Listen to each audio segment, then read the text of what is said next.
Hello everyone, आप सबका स्वागत है मेरे YouTube channel reel learn ITI में। आज का जो हमारा टॉपिक है DRDO September 10 fitter theory mock test number 6। इसके पहले हमने मॉक टेस्ट आपको 1 से लेकर 5 तक सॉल्व करके दिया, जो हर एक टॉपिक के इंपॉर्टेंट क्वेश्चन है। इसी तरह से हमारा आज का भी टॉपिक है fitter theory mock test number 6, जो आपको डीआरडीओ के तैयारी के लिए लाभदायक है। तो इसी तरह के वीडियो के नोटिफिकेशन के लिए मेरे चैनल पे जो नए हैं, मेरे चैनल को सब्सक्राइब करके और बेल आइकन के बटन को दबाएं, ताकि मेरे वीडियो के नोटिफिकेशन आपको आते रहे। और मेरे वीडियो को ज़्यादा से ज़्यादा शेयर करें और लाइक कमेंट जरूर करें। तो चलिए स्टार्ट करते हैं आज का जो हमारा वीडियो है, DRDO September 10 fitter theory mock test number 6। तो इसके लिए सबसे पहला जो क्वेश्चन आपको दिखाई दे रहा है स्क्रीन पर, क्वेश्चन में पूछा गया कि how many fundamental tolerance grade are available, मतलब कितने फंडामेंटल टॉलरेंस ग्रेड उपलब्ध होते हैं, यही क्वेश्चन में पूछा गया था। इसके लिए पहला ऑप्शन है 18 ग्रेड, दूसरा 25 ग्रेड, तीसरा 15 ग्रेड और चौथा है 12 ग्रेड। तो जो क्वेश्चन में पूछा गया था कि कितने फंडामेंटल टॉलरेंस ग्रेड उपलब्ध होते हैं, तो इसका जो सही आंसर है option number A 18 grade, 18 grade तक के फंडामेंटल टॉलरेंस अवेलेबल होते हैं। Next question, what is the name of the part mark X in dial test indicator. Screen पर आपको एक डायल टेस्ट इंडिकेटर का डायग्राम दिखाई दे रहा है। इस डायग्राम में से जो एक्स के रूप में जो पार्ट को दिखाया गया है, इस पार्ट को हमें पहचानने की जो इस पार्ट का नाम क्या है। तो इसके लिए पहला ऑप्शन है स्टीम, दूसरा पॉइंटर, तीसरा बैक प्लग और चौथा है बेजल क्लैम्प। तो जो यहाँ पर आपको डायल टेस्ट इंडिकेटर में से जो डायल आपको दिखाई दे रहा है और इसमें एक्स के रूप में जो पार्ट को आपको दिखाया गया है, उस पार्ट का नाम है option number D bezel clamp. Next question, what is the mark X. तो यहाँ पर आपको डायग्राम दिखाई दे रहा है। डायग्राम ये बहुत बार पेपर में पूछा गया है। तो इस डायग्राम में एक्स के रूप में इस भाग को दिखाया गया है, तो हमें पहचानना कि ये क्या शो कर रहा है। हमें जो एक्स के रूप में जो शो कर रहा है, इसका मीनिंग क्या है, ये हमें पहचानना है। तो इसके लिए पहला ऑप्शन है लिमिट, दूसरा टॉलरेंस जोन, तीसरा लोअर डेविएशन और चौथा ऑप्शन है अपर डेविएशन। तो इस तरह के जो आपको स्क्रीन पर डायग्राम दिखाई दे रहा है और डायग्राम के ऊपर एक्स के रूप में जो भाग दिखाया गया है आपको, तो भाग का जो मीनिंग है, इसका जो सही आंसर है option number C lower deviation. Next question, which scraper is use to scrape the centre portion of large flat surface.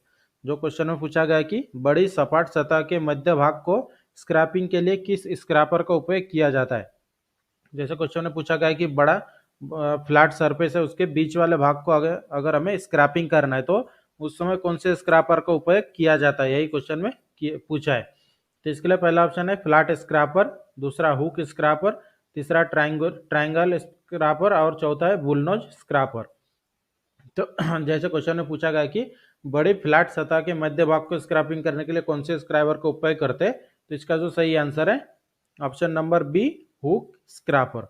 तो इस तरह से हम हर एक पार्ट के पीडीएफ भी आपको डिस्क्रिप्शन में लिंक में दे दिया है, वहां से आप चेक कर सकते हैं। और इस वीडियो के भी लिंक डिस्क्रिप्शन में आपको पीडीएफ का लिंक मिल जाएगा, वहां से आप चेक कर सकते हैं। Next question, what is the name of the instrument. यहाँ पर आपको दिखाई दे रहा है एक माइक्रोमीटर है और बीच में एक जॉब है, जॉब जो थ्रेड वाला भाग दिखाया गया है, जो थ्रेड चेक किया जा रहा है। तो ये इंस्ट्रूमेंट को हमें पहचानने की माइक्रोमीटर है, लेकिन कौन से टाइप का माइक्रोमीटर है, ये हमें पहचानना है। तो इसके लिए पहला ऑप्शन है स्क्रू पिच गेज, दूसरा आउटसाइड माइक्रोमीटर, तीसरा स्क्रू थ्रेड माइक्रोमीटर और चौथा स्क्रू थ्रेड कैलिपर गेज। तो जो यहाँ पर आपको डायग्राम में दिखाया गया है कि एक थ्रेडेड जॉब है, जिसका जो थ्रेड चेक किया जा रहा है माइक्रोमीटर के सहायता से। तो इसका जो नाम है, इसका जो सही आंसर है option number C screw thread micrometer. Screw thread micrometer के सहायता से जो थ्रेड है, थ्रेड को चेक किया जा रहा है। Next question, what mechanism is used in the lever type dial test indicator. Lever type dial test indicator में कौन सा मैकेनिज्म उपयोग किया जाता है, यही क्वेश्चन में पूछा है। इसके लिए पहला ऑप्शन यहाँ पर आप देख सकते हैं स्क्रू एंड नट, दूसरा रैक एंड पिनियन, तीसरा लीवर एंड स्क्रॉल और चौथा ऑप्शन है वर्म एंड वर्म व्हील। तो जो क्वेश्चन में पूछा गया है कि जो lever type dial test indicator होते हैं, उसमें कौन सा मैकेनिज्म होता है, उपयोग किया जाता है, तो इसका जो सही आंसर है option number C lever and scroll. इसे हम इस तरह से भी बोल सकते हैं कि जो lever type dial test indicator है वो कौन से सिद्धांत पर काम करता है। तो इसका जो सही आंसर है हमारा option number C, lever and scroll.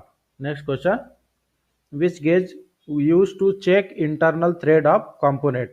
कौन से जॉब का अगर हमें इंटरनल थ्रेड चेक करना है तो उस समय कौन से गेज का उपयोग किया जाता है।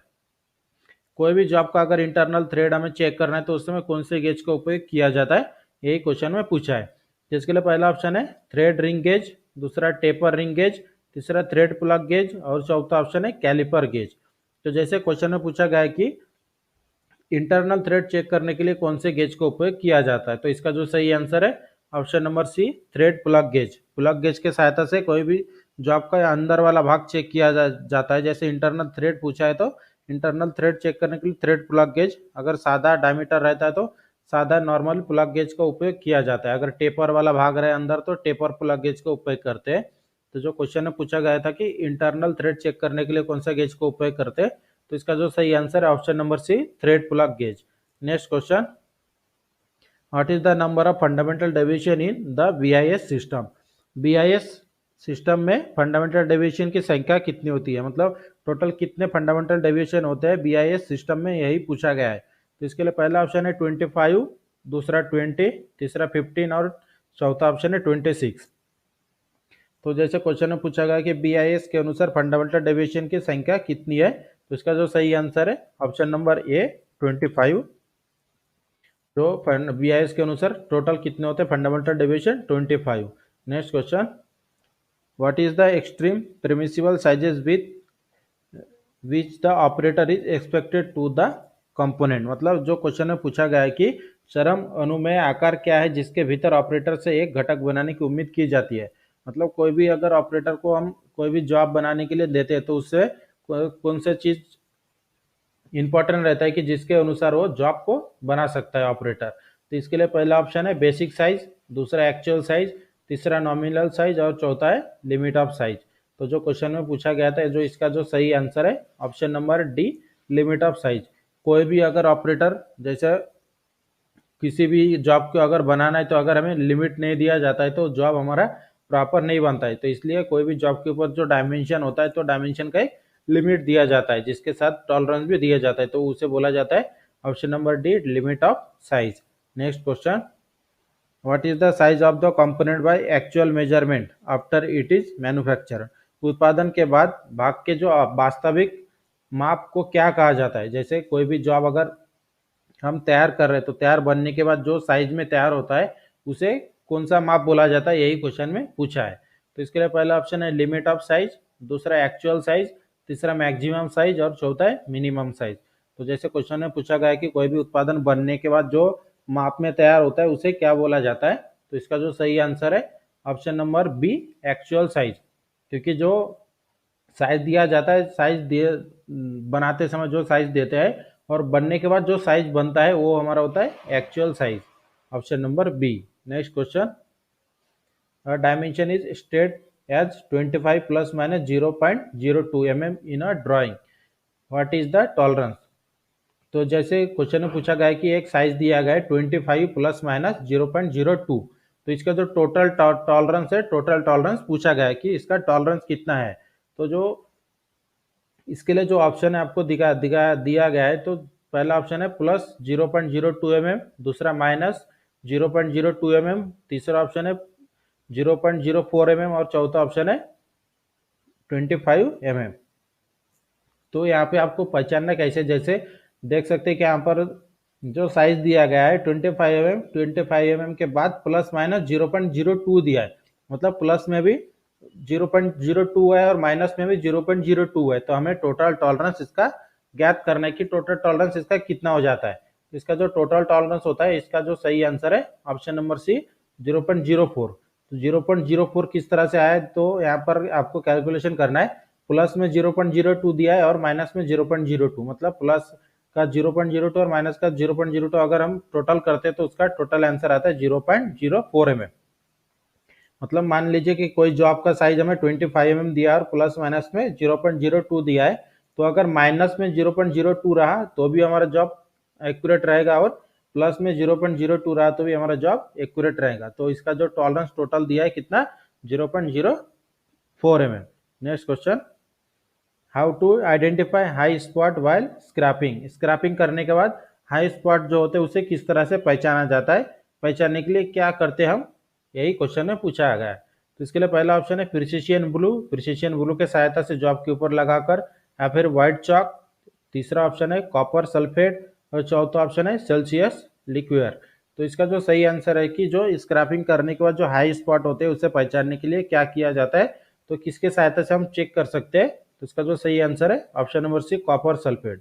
कॉपर सल्फेट को जॉब जहां पर हमने स्क्रैपिंग की है उसके ऊपर लगाने के बाद हमें पता चल जाता है कि हाई स्पॉट कहां पर है स्क्रैपिंग करने के बाद। Next question, what is the smaller of the two limit of size. दो सीमाओं में से छोटा आकार क्या है, यही क्वेश्चन में पूछा गया है। तो इसके लिए पहला ऑप्शन है एक्चुअल साइज, दूसरा मैक्सिमम लिमिट ऑफ साइज, तीसरा मिनिमम लिमिट ऑफ साइज, और चौथा ऑप्शन है लिमिट ऑफ साइज। तो जो क्वेश्चन में पूछा गया है कि what is the smaller of the two limit of size, तो मतलब दो सीमाओं में से सबसे छोटा साइज क्या होता है, यही क्वेश्चन में पूछा गया है। तो इसका जो सही आंसर है option number C, minimum limit of size. छोटा आकार बोला गया इसलिए मिनिमम लिमिट ऑफ साइज, अगर मैक्सिमम यहाँ पर लार्जेस्ट बोला जाता तो इसका आंसर आ जाता था हमारा मैक्सिमम लिमिट ऑफ साइज। तो इसका जो सही आंसर है क्वेश्चन के हिसाब से option number C, minimum limit of size. Next question, what is the name of the lathe specification of mark X. तो यहाँ पर आपको एक लेथ मशीन का डायग्राम दिखाई दे रहा है जिसके ऊपर एक्स के सहायता से आपको ये डिस्टेंस बताया गया। तो इसे जो लेथ मशीन का स्पेसिफिकेशन एक्स के रूप में दिखाया गया है, ये हमें पहचानना है कि ये क्या, इसका मीनिंग क्या होता है। तो इसके लिए पहला ऑप्शन है लेंथ ऑफ बेड, दूसरा सेंटर हाइट ऑफ लेथ, तीसरा लेंथ बिटवीन सेंटर, और चौथा ऑप्शन है length of the lathe machine. तो जो वहाँ पर आपको इस स्क्रीन पर डायग्राम को दिखाई दे रहा है कि ये सेंटर है लेथ मशीन का, जो स्पिंडल इसमें एक सेंटर है और दूसरा टेल स्टॉक के बीच में एक सेंटर लगा हुआ है। तो इस दोनों के बीच का जो बीच वाले भाग है एक्स के रूप में दिखाया गया है। तो इसका जो सही आंसर क्या होगा हमारा option number C, length between centre, क्योंकि दोनों सेंटर के बीच की दूरी को एक्स के रूप में दिखाया गया है। Next question, what is the demerit of फोर्जा चक। तो डीमेरिट मतलब क्या होता है, जैसे ये हमें टेक्निकल वर्ड है, हमें पहचानने की डीमेरिट मतलब क्या होता है, डिसएडवांटेज। जैसे हम एडवांटेज डिसएडवांटेज देखते हैं तो डीमेरिट मतलब डिसएडवांटेज होता है और मेरिट मतलब एडवांटेज होता है। तो क्वेश्चन में क्या पूछा है कि what is the demerit of फोर्जा चक, फोर्जा चक का क्या डिसएडवांटेज होता है, यही क्वेश्चन में पूछा है। तो इसके लिए पहला ऑप्शन है जॉ आर रिवर्सिबल, मतलब जॉ दोनों तरफ से हम लगा सकते हैं। इसके बाद दूसरा option irregular shape job can be hold, मतलब अनियमित आकार के जॉब को भी हम पकड़ सकते हैं।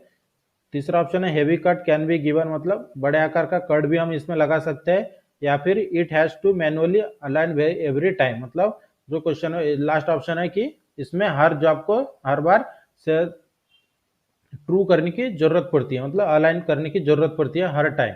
तो इसका जो क्वेश्चन में पूछा गया है कि डिसएडवांटेज, तो जो यहाँ पर ऊपर के जो तीन ऑप्शन है ये हमारा एडवांटेज है, और 4 नंबर का जो ऑप्शन है इसका जो सही आंसर है option number D, it has to be manually align every time, मतलब जॉब को हर बार मैनुअली ट्रू करने की आवश्यकता पड़ती है, ये हमारा फोर्जा चक का डिसएडवांटेज है।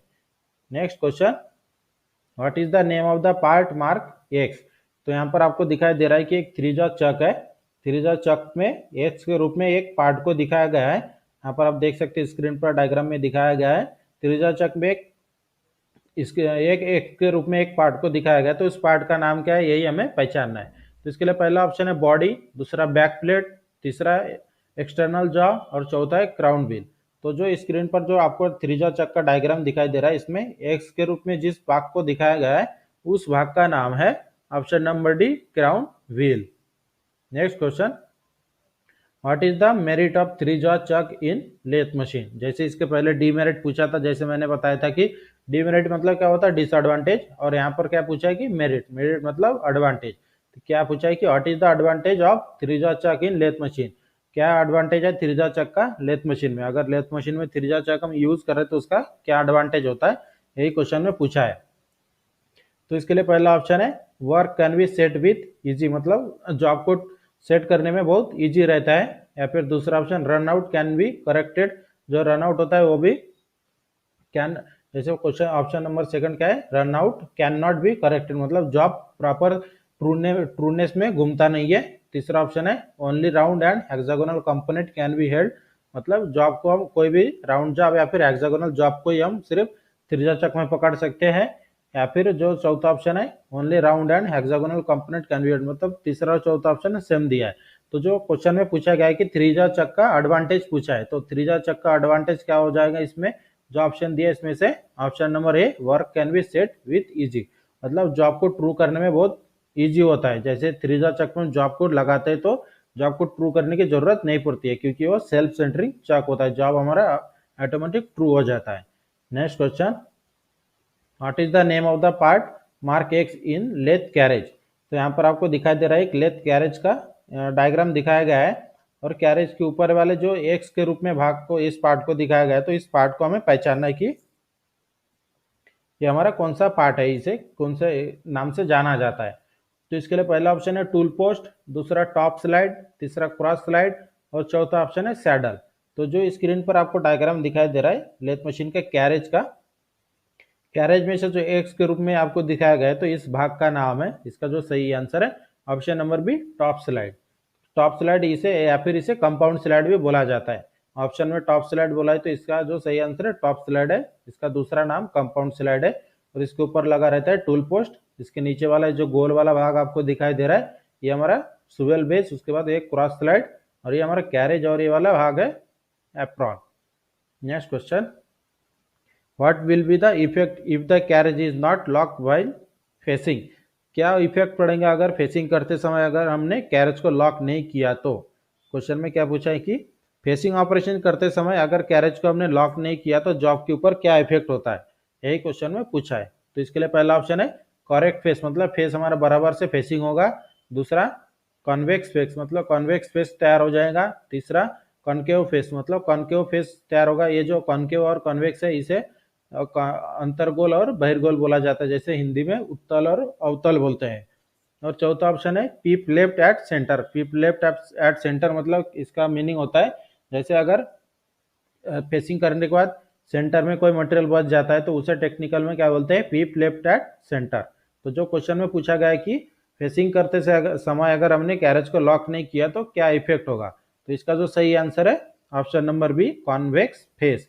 तो जो फेस हमारा है कॉन्वेक्स आकार में बनेगा, जो क्वेश्चन में पूछा गया है, जो उसका जो सही आंसर है option number B, convex face.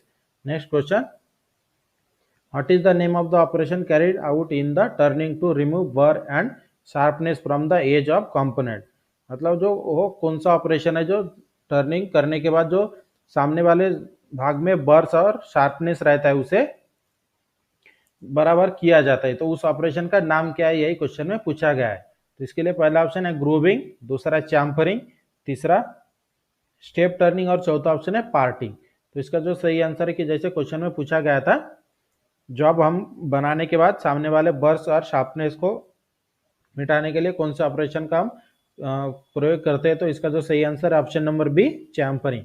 चैम्परिंग करने के बाद हम कोई भी जॉब के सामने वाले भाग जो अगर स्टेप टर्निंग रहा तो स्टेप के ऊपर भी चैम्परिंग करते ताकि उसका जो शार्पनेस है वो पूरा खत्म हो जाए, जिससे हमें पकड़ने में आसानी होती है या फिर अपने हाथों में लगने की चांसेस नहीं रहते।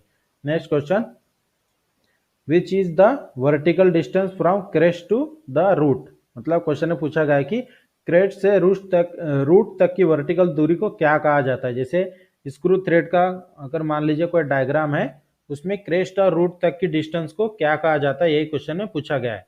क्रेस्ट और रूट मतलब जो जॉब का जो अगर थ्रेड वाला भाग है ऊपर से थ्रेड के नीचे वाले भाग तक, उसे क्या बोला जाता है, यही क्वेश्चन में पूछा है। इसके लिए पहला ऑप्शन है लीड, दूसरा फ्लैंक, तीसरा पिच, और चौथा ऑप्शन है depth.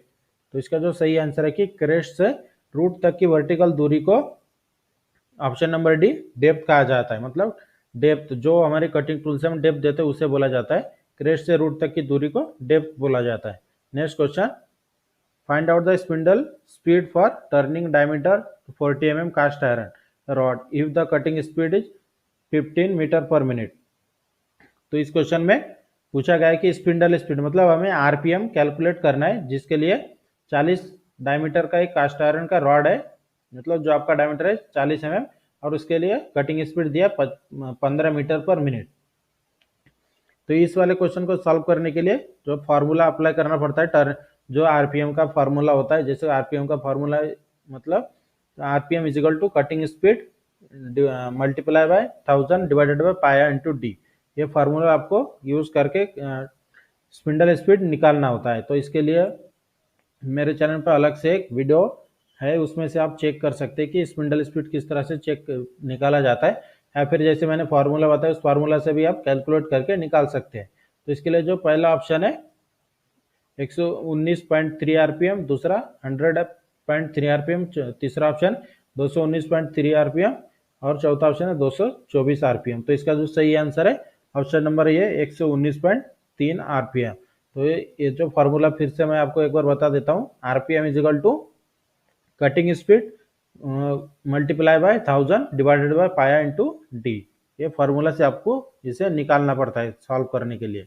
Next question, calculate the blank size for external threading M16 into 2 mm pitch.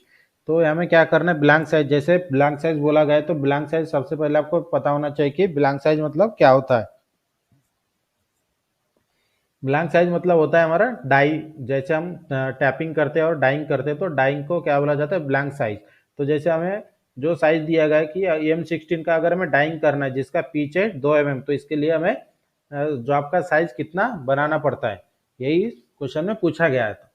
इसके लिए भी आपको फॉर्मूला अप्लाई करके निकालना पड़ता है। जैसे फॉर्मूला रहता है ब्लैंक साइज मतलब is equal to die size minus pitch divided by 10। ये फार्मूला आपको अप्लाई करके सॉल्व करना पड़ता है। तो इसका जो जैसे मान लीजिए कि यहाँ पर आपको क्या दिया गया है 16 mm जो साइज दिया है और पिच हमारा 2 mm है, तो 16 mm से -2 और 2 को डिवाइडेड बाय 10 करना है। तो इसका जो अगर 2 को हम डिवाइडेड बाय 10 करते हैं तो 0.02 आता है। मतलब हमें क्या करना है, जो टोटल जो साइज दिया जाता है उसमें से ये इसके जो पिच होता है, पिच को 10 से भागाकार करने का जो आंसर आता है वो डायरेक्टली जो साइज दिया जाता है उससे माइनस कर लेना है। तो इसको माइनस करने के बाद जो साइज आता है उसका सही आंसर होता है। तो इसके लिए पहला ऑप्शन है 14 mm, दूसरा 15.8 mm, तीसरा ऑप्शन है 16 mm और चौथा ऑप्शन है 16.2 mm।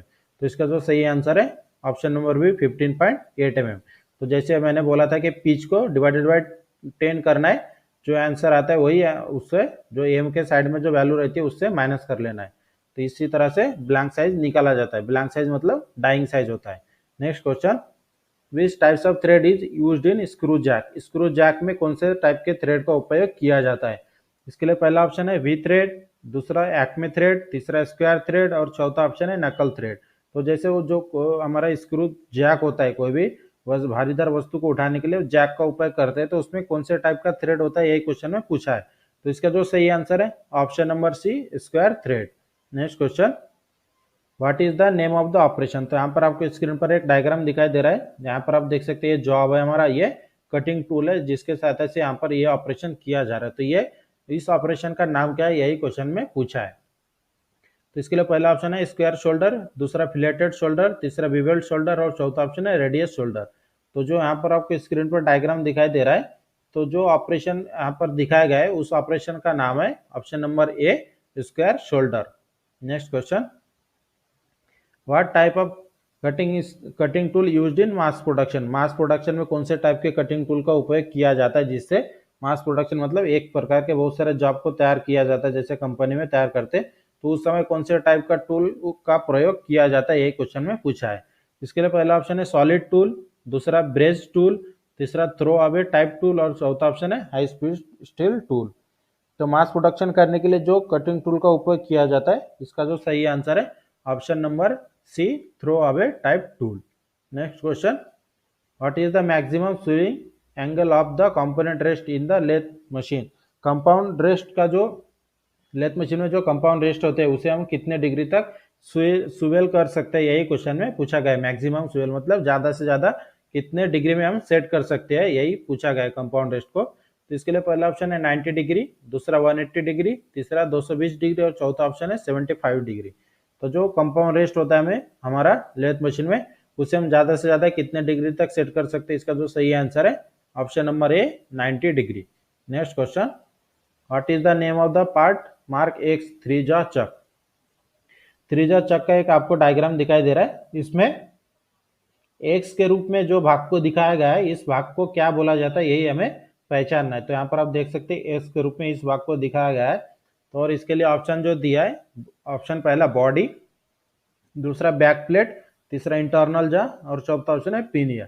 तो जो यहाँ पर आपको डायग्राम दिखाई दे रहा है त्रिज्या चक का, और जो एक्स के रूप में जिस भाग को दिखाया गया है इसका जो सही आंसर है option number C, internal jaw. यहाँ पर आप देख सकते हैं ये इंटरनल जॉ है। जो अंदर वाला भाग आपको दिखाई दे रहा है ये होता है एक्सटर्नल जॉ। इंटरनल जॉ मतलब कोई भी हॉलो जॉब को पकड़ने के लिए होता है, और एक्सटर्नल जॉ जो भी हम नॉर्मल कोई भी जॉब को हम बाहर की तरफ से पकड़ते हैं। तो इसका जो सही आंसर क्या था, एक्स के रूप में दिखाया गया भाग को इंटरनल जॉ कहते हैं। Next question, which part is mainly supported the lengthy job in lathe machine. Lathe machine में लंबे जॉब पर काम करते समय सपोर्टिंग के रूप में हम कौन से पार्ट का उपयोग करते हैं, यही क्वेश्चन में पूछा गया है। ये लंबे आकार के जॉब को सपोर्ट देने के लिए किसका उपयोग किया जाता है, ये क्वेश्चन में पूछा गया था। इसके लिए पहला ऑप्शन है फेस प्लेट, दूसरा स्टडी रेस्ट, तीसरा डॉग कैरियर और चौथा ऑप्शन है ड्राइविंग प्लेट। जैसे क्वेश्चन में पूछा गया है लंबे आकार के जॉब को सपोर्ट देने के लिए किसका उपयोग करते हैं, इसका जो सही आंसर है option number B, steady rest. Steady rest के साथ हम कोई भी लंबे आकार के जॉब को हम सपोर्ट देने के लिए उपयोग करते हैं। Next question, what is the name of the part mark X. तो यहाँ पर आपको स्क्रीन पर एक लेथ मशीन का डायग्राम दिखाई दे रहा है, और एक्स के रूप में इस वाले भाग को दिखाया गया है। यहाँ पर आप देख सकते हैं एक शाफ्ट है, इस शाफ्ट को दिखाया गया है। तो इसे क्या बोला जाता है, लेथ मशीन का जो भाग है इसे कौन से नाम से जाना जाता है, यही क्वेश्चन में पूछा है। इसके लिए पहला ऑप्शन है बेड, दूसरा टेल स्टॉक, तीसरा फीड शाफ्ट और चौथा ऑप्शन है लीड स्क्रू। तो जो एक्स के रूप में जिस भाग को दिखाया गया है लेथ मशीन का, इस भाग को जो बोला जाता है, इसका जो सही आंसर है option number C, feed shaft. ये हमारा फीड शाफ्ट है। यहाँ पर आप देख सकते हैं जो एक्स के रूप में जो भाग को दिखाया गया है, ये हमारा फीड शाफ्ट है, उसके ऊपर होता है लीड स्क्रू, ये हमारा लीड स्क्रू है। तो इस तरह से हमने आपको हर एक टॉपिक के हम इंपॉर्टेंट क्वेश्चन आपको सॉल्व करके दे रहे हैं, हर एक पार्ट के हिसाब से 30 क्वेश्चन के हिसाब से। और हर एक पार्ट का जो पीडीएफ का लिंक है, लिंक भी आपको डिस्क्रिप्शन में मिल जाएगा, और हर एक पार्ट के भी लिंक आपको डिस्क्रिप्शन में मिल जाएगा। जो भी नए हैं मेरे चैनल पे, आप लिंक वहाँ से देखकर चेक कर सकते हैं, या फिर मेरे चैनल पे जाकर भी चेक कर सकते हैं। और इसी तरह के वीडियो की नोटिफिकेशन के लिए मेरे चैनल को सब्सक्राइब करके बेल आइकन को दबाएं, ताकि मेरे वीडियो की नोटिफिकेशन आपको टाइम पे मिलती रहे।